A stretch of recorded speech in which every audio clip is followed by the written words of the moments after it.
What's going on, Dragon Ballers? I'm here with Chris Welch, proud member of Shenron's Lair. He's here to show you the best deck at Nationals that wasn't played in the event. So, Chris, let's talk about the deck, and then afterwards you can tell us why it's the best deck that wasn't played. Okay, it was a Shenron deck. So first and foremost, big surprise. Shenron leader, okay?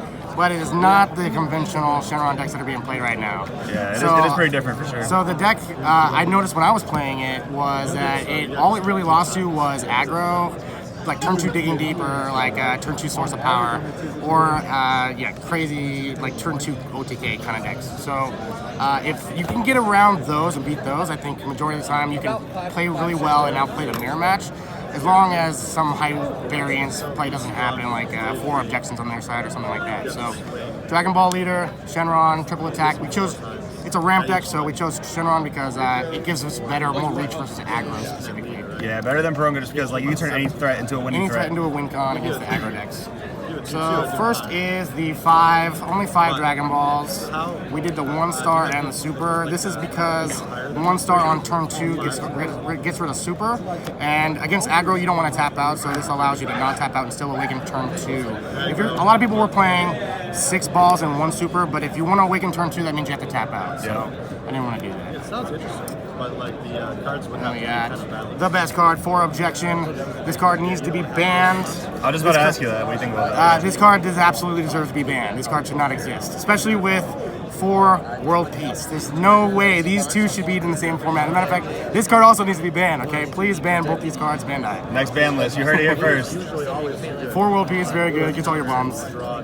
Can't play any less than that. 2 Dragon Radar. I really like 3 Dragon Radar, but the space is a little tight in this deck, so I had to make that concession. A lot of the time, later in the game, I'm using Radar to get back my Super Dragon Ball and reuse Super Dragon Ball, and doing it more times in the mirror match usually wins. So yeah, whoever draws more objections. So drawing into Super Dragon Ball more often and doing it more times is going to get you more objections. Everyone's going to play Super 4 Super Combo, wouldn't play any less. So from the gates, we did 2 Coercion and 2 Power Burst, and something very spicy I'll show you guys later. 2 and 2 works very well because of diversity. Sometimes you need a sparking one, sometimes you want a free one that doesn't take life. So yeah, these were good. Ratios were fine, I wouldn't change this. 3 Sensu Bean. I don't play 4, and I actually wasn't even playing this card until about 3 days ago, but this gives you that extra oomph against aggro, like those turn 2 crazy plays that people are trying to do to kill you. You don't feel like you need the extra extension for like multiple world pieces? Every now and then it comes up, but I mean, it's not really you just want to play a Bean to survive and untap energy and mana fix, because this, spoiler alert, is not a blue-black deck, it's a blue-yellow-black deck, so energy is very particular. You need blue up or yellow up, and so this one kind of fixes that issue. Right, you want to add a bank account. So for some threats, we got 2 of the Gogetas. Really good card. You can just play it against aggro, turn 3, double objection into this, and usually can stabilize the game. Yeah, I noticed yesterday that Gogeta 5 was like better than 3-drop Porunga in most scenarios. Yeah, most of the time. Like the Porunga always leaves a threat on the board. I mean, this sometimes also leaves a threat on the board, but this gives you a 25k attacker where Porunga can't attack. I think they come out in the same turn anyways, a lot of the time, so he was really good. 3 Whis, it's just for ramping. You want to ramp more cards than your opponent. So I was playing 4 at one point, but you only need to see 1, and you can reuse it a couple times if you need to. 2 Hero Revived, obviously best battle card in the game. This card needs to be banned. Joey believes that.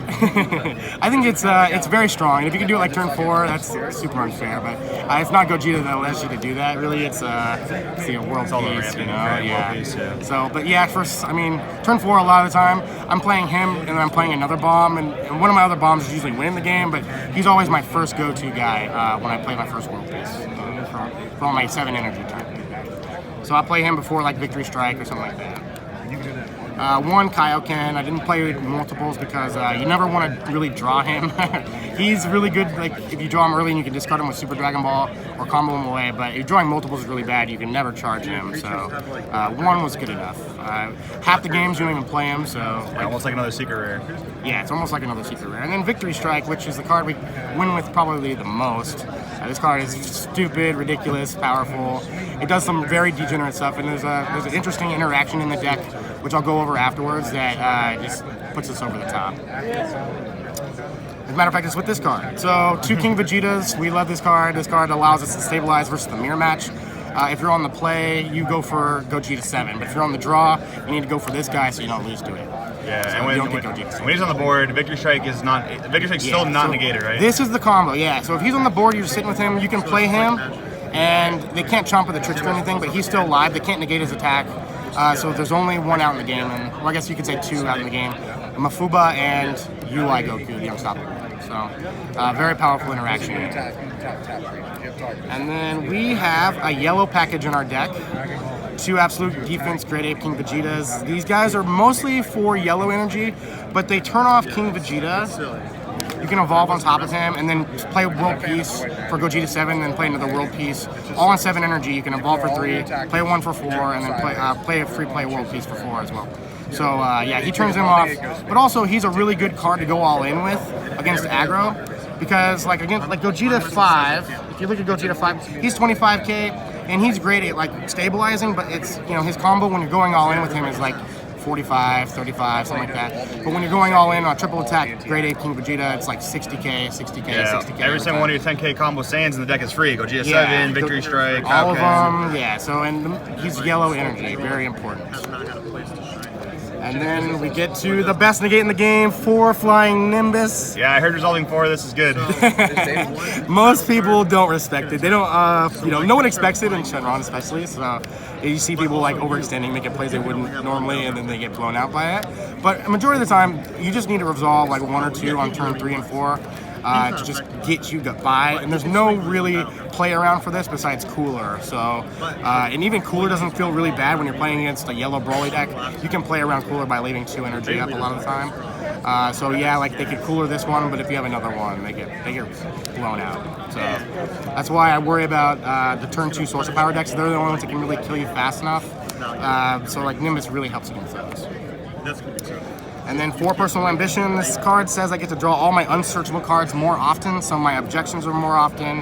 My Nimbuses, my Beans, my World Pieces, I see all those more often than my opponents.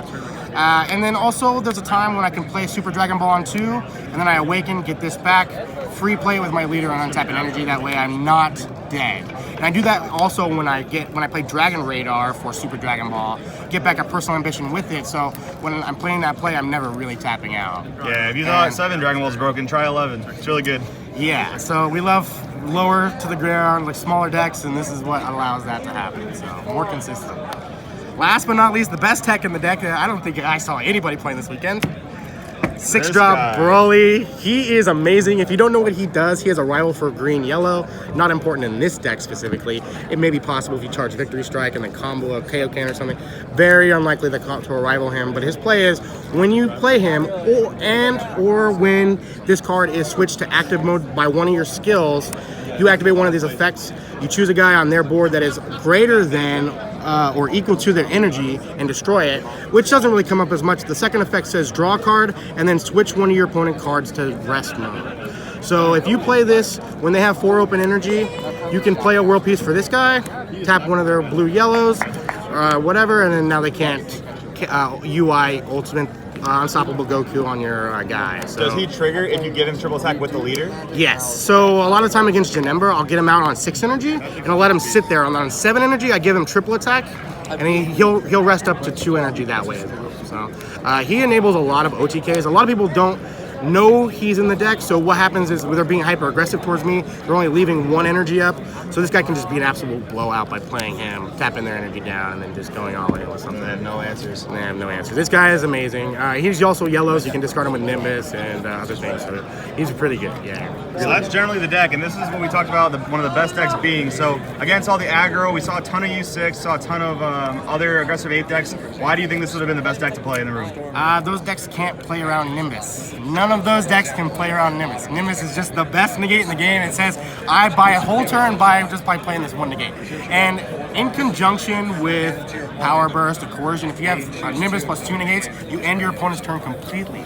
And doing that on like turn 4, turn 5 means you are going to get to your 7th or 8th energy and win the game immediately after that. So it's just Nimbus buys you the turns you need. And a lot of people are playing these hyper-aggressive apes decks, and you know, we built the red-yellow apes and the blue-yellow apes, and we played against it a lot. U6 is very good, you know, where they tap in your energy and stuff. Very easy to play around when you have Nimbus. Nimbus makes all that possible. So Awesome, Chris. Thank you for sharing. We'll see you next time.